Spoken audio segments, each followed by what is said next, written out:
Good morning, ladies and gentlemen, and welcome to the second day of Cybersec Asia and Thailand International Cyber Week 2025. My name is Tanyathorn Thongranan, and it is an honor to be your MC for today's series of sessions here at the main stage. I'm thrilled to guide you through today's exciting lineup, and we're proud to present over 66 sessions with more than 80 distinguished speakers focusing on knowledge sharing, trend updates, and providing valuable insights and ideas from leading industry experts. For the latest agenda, please visit our website at cybersec-asia.net or scan the QR code on the back of your badge to access the mobile application. To start off, we're honored to welcome Microsoft to share insights on the topic of entering the era of AI, threats and opportunities of generative AI in cybersecurity. Please join me in giving a warm round of applause to Mr. Abbas Kudrati, Asia's Chief Cybersecurity Advisor at Microsoft. Thank you. Yes. Good morning, everyone. So glad to be here. Now, you may see a slight change in my title and my company. Until last Friday, I was working for Microsoft for almost 7 years, and just this week I started my new job, so I had to update my title. But here you go. Topic is still the same, so not changing. And I'm still the same old guy, except for the color of my hair has changed as well. Working for Microsoft makes it look older, right? Anyway, jokes apart.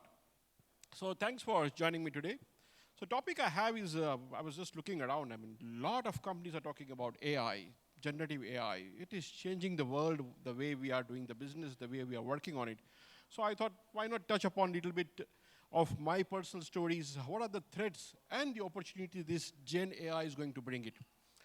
Although this presentation is almost 45 minutes, but I'm supposed to go faster to cover everything in 25 minutes. So fasten your seatbelt, and here we go.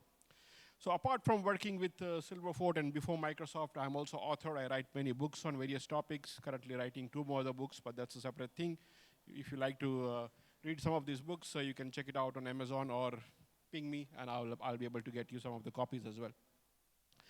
So 75% of the world are experiencing various sets of incidents last year.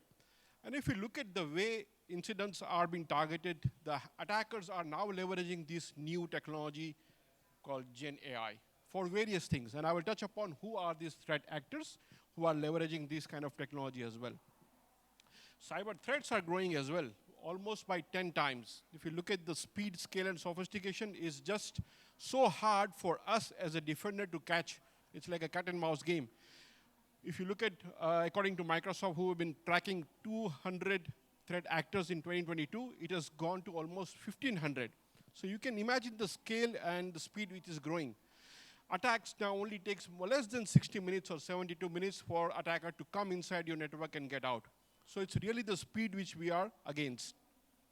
There's a detailed report by Microsoft, which they released it last year, called Microsoft Digital Defense Report. So I would highly encourage, if you want to go and read more about various statistics in terms of which are the top countries, what are the top threat actors, and some of the daily volume of malicious attack which we are witnessing for our customers across the world.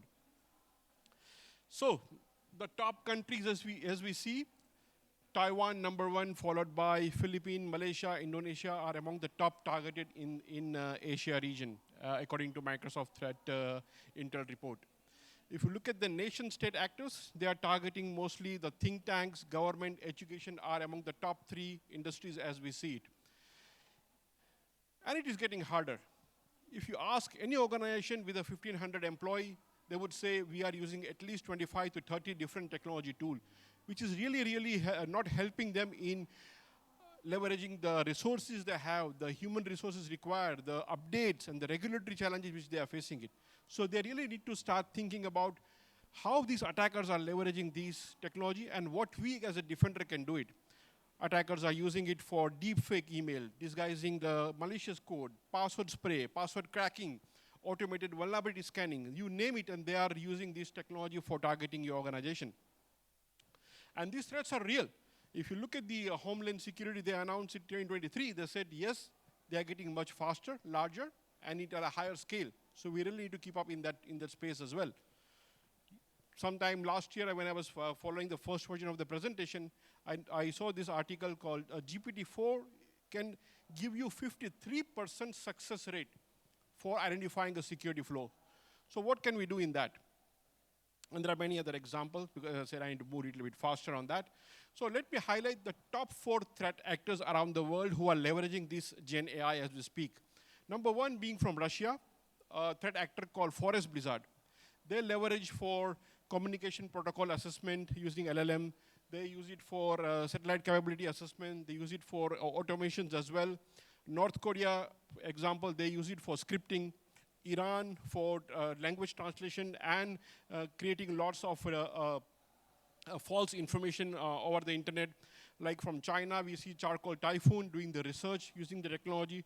So these 4 countries, there are many others, but these are the top 1 we see from Microsoft Threat Intel report. These are the top 4 who are being very creative. Language translation, automated scripting, exploiting the Microsoft vulnerabilities and whatnot. So really getting advanced in what they do it.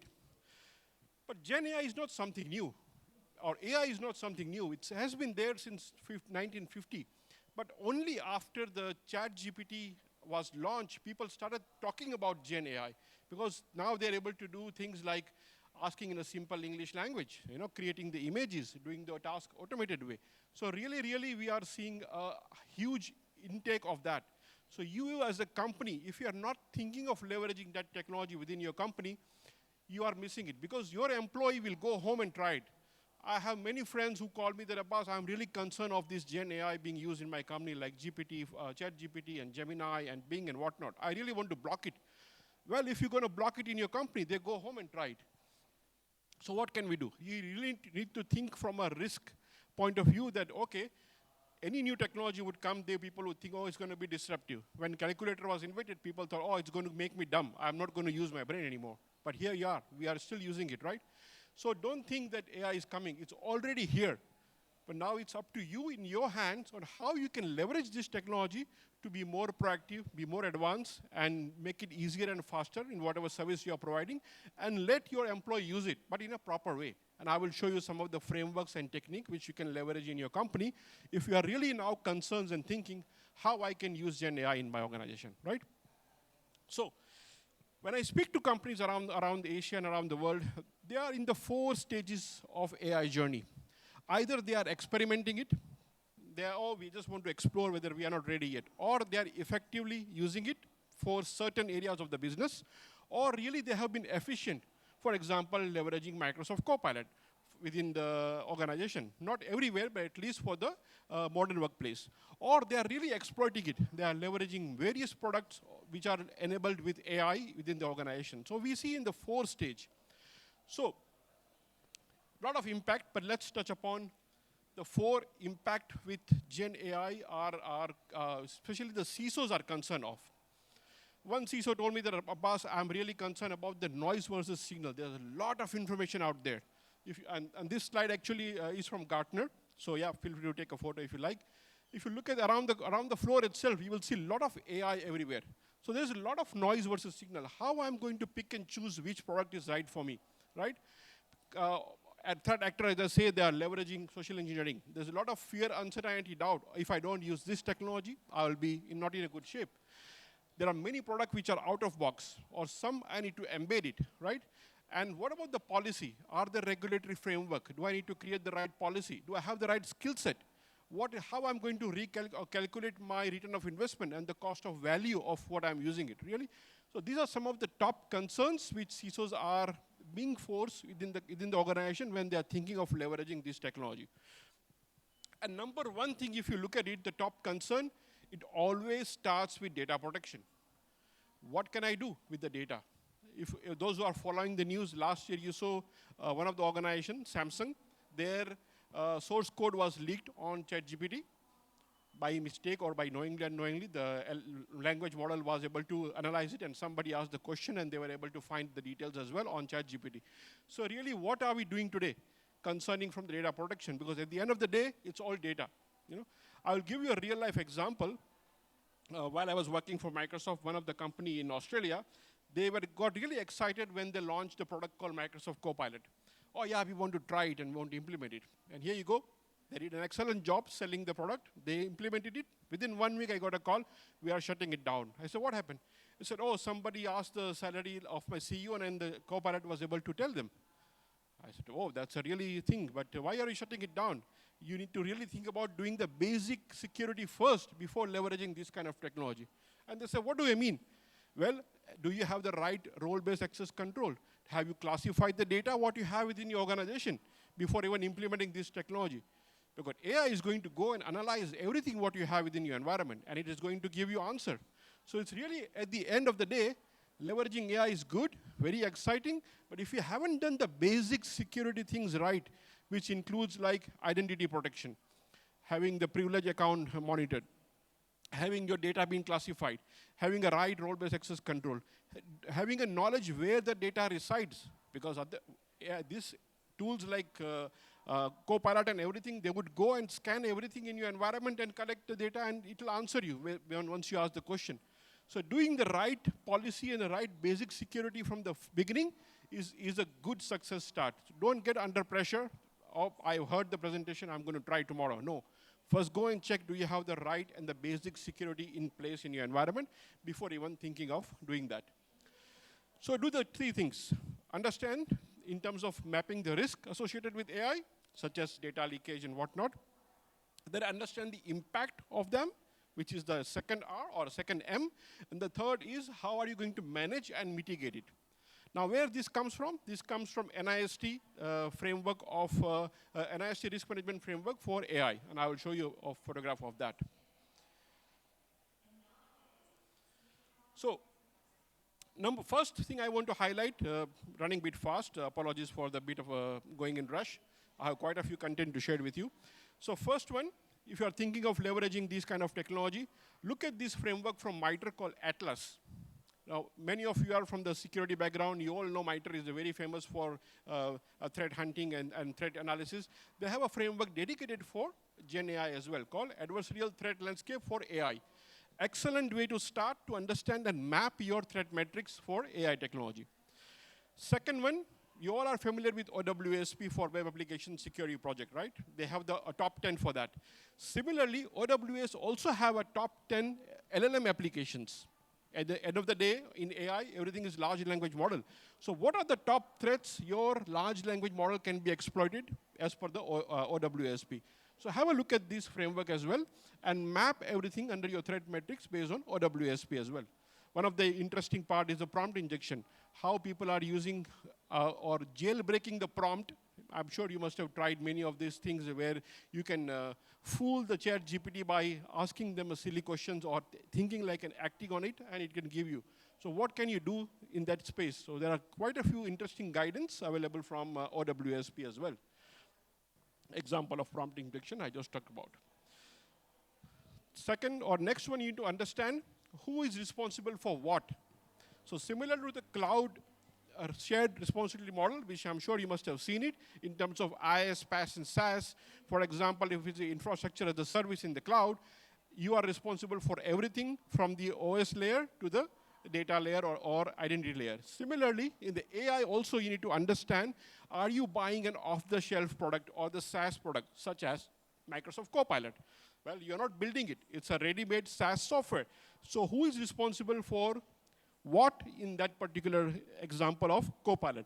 For example of a Copilot, everything on the platform, application, and all the way to the access management partially is the responsibility of Microsoft. But however, you as a customer will be always responsible for training, accountability, policy, admin control, and device and identity.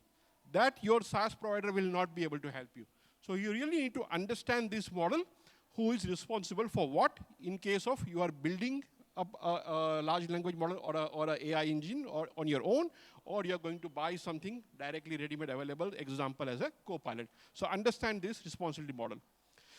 Second one, I was talking about the 3M, which is coming from NIST RM, risk management framework for AI. absolutely you should think about those who are from the governance, risk, and compliance background, or a CISO in the room. You have to understand and how you can map this risk using the NIST framework.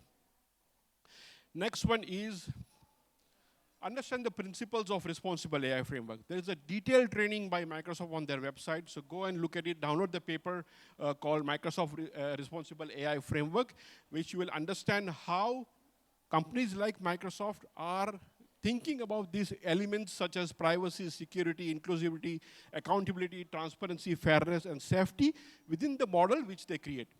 Now, there are organizations around the world or at a country level who are now creating the policy and regulatory framework based on these principles. So this is a good start if you really want to understand what are the fairness principle on that. They have the tools, training, governance, policy examples, and whatnot from Microsoft as well. This is the paper looks like. You can take a photo or download it from Microsoft website completely for free. These are the 6 principles of that.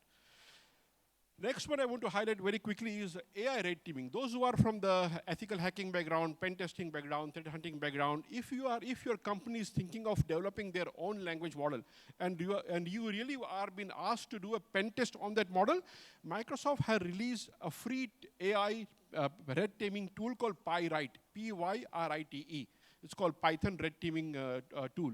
So that tool is complimentary, available, open source, everyone. You can use the tool to do a pen testing or a red teaming on the model which has been developed in your own environment rather than buying off the shelf. So think about using that. There's a gentleman called Ram Shankar Shivkumar.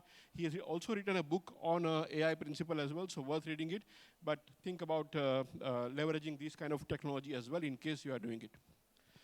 Now coming to the last 10 minutes, no more technology, talking about technology. I want to talk about the general thing. What does the future looks like in the Gen AI, right? Enough of framework and everything, got it. Heaps of information available. So we are moving so fast in the technology that today we are in a Gen AI phase, what we call it, right? Where you are able to use English language or kind of a text to answer base, text to image, videos, deepfake and whatnot. But slowly we are moving into AGI, Artificial General Intelligence, or SGI, and something called hybrid. They are not there yet, but there are concepts available where the way things are moving so fast. For example, Artificial General Intelligence. It is going to set its own goal. It can learn from its own mistakes and make its own improvement. SGI, completely unknown. It can predict the stock market. It can predict the weather and everything. Hybrid intelligence, working together with human intelligence and machine learning together, like having a chipset. And to give you an example of that, how many of you have seen this movie called Atlas? Yeah, few of them, right? There are that's a hybrid intelligent robot. His name is Steve, I think forgot the name, Steve or something like that. And she is the one who is a developer. She never trusts AI. She said, I don't trust it. Even though AI engine keeps saying that, allow me to enter into your head. Let's sync together so we can combine the power of human and generative AI or AI. But she is not trusting it because there was an incident when she was a child. I'm giving you a plot, little short plot. But this is a good example of hybrid intelligence. If you are really interested in this topic, read this. It's a sci-fi movie, but I'm sure we are not too far from this world in maybe the next 20, 30 years. I may not be around, but definitely this something is moving so faster. We are seeing examples where in US and all, they are having a chipset which can monitor, which can allow you to use your bionic arms and things like that. So a good example from a movie format as well. So when it comes to hybrid intelligence, who is in charge? You know, as a kid growing up in India in a small village, during the monsoon season, I used to see that ants are coming out from the earth and the mud, and I always wondered that there is an ant factory inside that, and I could never found where is the factory or where they are coming it out. It always makes me curious. So we need to really find the significance. Are we ready for these kind of things? Are we going to be obsolete?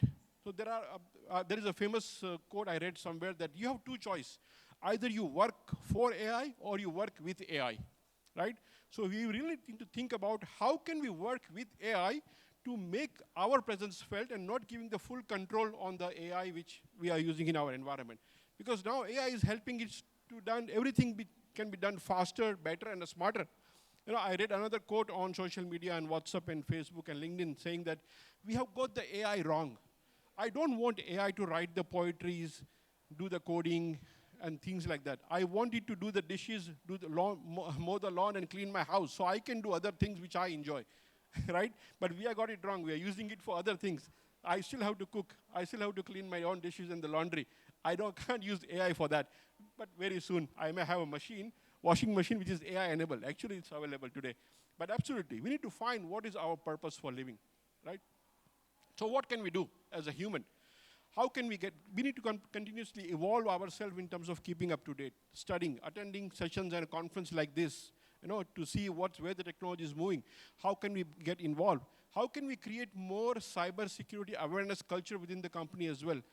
I'm not saying that you should go and try every disruptive technology in your company as soon as they are launched, but we should be ready, maybe experimenting it.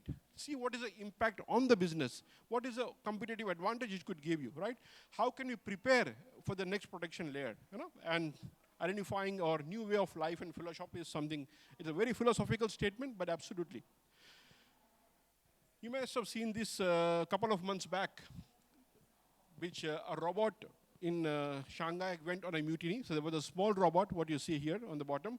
It was saying all the larger robot that come follow me to the home, and all the other robots started following it. So I want to end with a story. How many of you have a pet at your home, dog or a cat? Yep, a couple of you have a pet or not. So for example, for a dog, for a dog as your pet, for the dog, you are the master. It understands your language, what you are telling him. It will obey your command. If I come to your home and say something, it may not obey, unless it's become friendly and things like that. So in the future, AI is going to be like that. I mean, as a human, if you come to my home, we will talk in a different language which dog will not understand. So they don't have the sense of a social thing within a human community. What the point I'm trying to make it is, in the future, similar to this example, and again, this is a hypothesis. I'm not saying it's going to happen, but examples are already here. In the future, you have multiple technologies who are using AI and Gen AI. They will be able to speak in their protocol, and we human will be dumb. We have no idea what they're talking about. Maybe they are launching an attack within the home by talking among each other and go on the mutiny. Washing machine is going to say, I'm not going to work tomorrow. Dishwasher, you also shut down. Let's have a free day. You never know. So, although it sounds funny, but here is an example. This presentation I created in June, and when I saw this in November, I took it put in my slide because it really resonated with my story of a dog, where they have a different protocol of communication. We are a human. We could be a dumb person in our own house, and these AI machines are talking among each other. With that, final takeaway. Prepare for the future in terms of technology, how you can enable and leverage AI to do your things faster and better, including security, operation, threat intel, writing, creating essay, whatever you want to do it as a part of that. Most important part is be a part of the solution, not a problem. Don't think that I'm going to block AI and I'm happy. No. Your people will go home and try on a different technology. They will use it on their phone. It will bypass everything what you have. So be part of the solution, not as a problem. And be an open mindset. Think about basic hygiene, basic security first before even trying any kind of disrupting technology, including zero trust mindset. How many of you know zero trust? Talking about the 3 principles: least privilege, never trust, verify always, and having a assume breach mindset that I will be attacked anytime or already attacker is inside. How can I create a layered defensive approach in my company to have a more resilient environment and not a secure environment?